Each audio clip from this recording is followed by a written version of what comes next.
Hi friends, ಇಂದಿನ Tungabhadra dam ನೀರಿನ ಮಟ್ಟ, ಒಳಹರಿವು ಎಷ್ಟಿದೆ ಸಂಪೂರ್ಣ ಮಾಹಿತಿಯನ್ನು ನಾವು ತಿಳಿಸುತ್ತೇವೆ.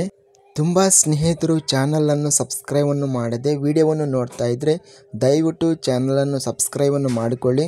ವಿಡಿಯೋವನ್ನು ತಪ್ಪದೆ ಲೈಕ್ ಮಾಡಿ ಮತ್ತು ಶೇರ್ ಮಾಡಿ. ಕರ್ನಾಟಕ ವಾಟರ್ ರಿಸೋರ್ಸ್ ಮ್ಯಾನೇಜ್ಮೆಂಟ್ ಇನ್ಫಾರ್ಮೇಷನ್ನಿಂದ ಈ ಮಾಹಿತಿಯನ್ನು ತಿಳಿಸಲಾಗುವುದು. ತುಂಗಭದ್ರಾ ಜಲಾಶಯ ಫುಲ್ ರಿಸರ್ವೇರ್ ಲೆವೆಲ್ 1633 ಅಡಿ ಇದೆ.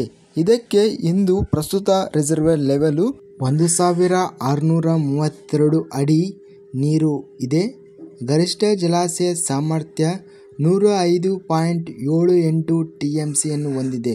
ಇವತ್ತಿನ ಜಲಾಶಯ ಸಾಮರ್ಥ್ಯ 101.77 TMC. ಇವತ್ತಿನ ತುಂಗಭದ್ರಾ ಜಲಾಶಯ ನೀರಿನ ಮಟ್ಟ ಮತ್ತು ಸಾಮರ್ಥ್ಯ ಯಾವುದೇ ಏರಿಕೆ ಅನ್ನೋದು ಇಲ್ಲ, ತಟಸ್ಥವಾಗೇ ಇದೆ. ಜಲಾಶಯದ ಒಟ್ಟು ಇಳುವರಿ ನೀರು 358.93 TMC. ಇವತ್ತಿನ ನೀರಿನ ಒಳಹರಿವು 10,564 ಕ್ಯೂಸೆಕ್ಗಳು ಮತ್ತು ಇವತ್ತಿನ ನೀರಿನ ಹೊರಹರಿವು ಔಟ್ಫ್ಲೋಸ್ 10,144 ಕ್ಯೂಸೆಕ್ಗಳು. ಸ್ನೇಹಿತರೆ, ಇಂತಹ ಹೆಚ್ಚಿನ ಮಾಹಿತಿ ವಿಡಿಯೋಸ್ಗಳಿಗಾಗಿ ನಮ್ಮ ಚಾನಲನ್ನು ಕೂಡಲೇ ಸಬ್ಸ್ಕ್ರೈಬನ್ನು ಮಾಡಿಕೊಳ್ಳಿ. ವಿಡಿಯೋವನ್ನು ತಪ್ಪದೆ ಲೈಕ್ ಮಾಡಿ ಮತ್ತು ಸ್ನೇಹಿತರಿಗೆ, ರೈತ ಬಾಂಧವರಿಗೆ ಈ ವಿಡಿಯೋವನ್ನು ಶೇರ್ ಮಾಡಿ. ಜೈ ಜವಾನ್, ಜೈ ಕಿಸಾನ್.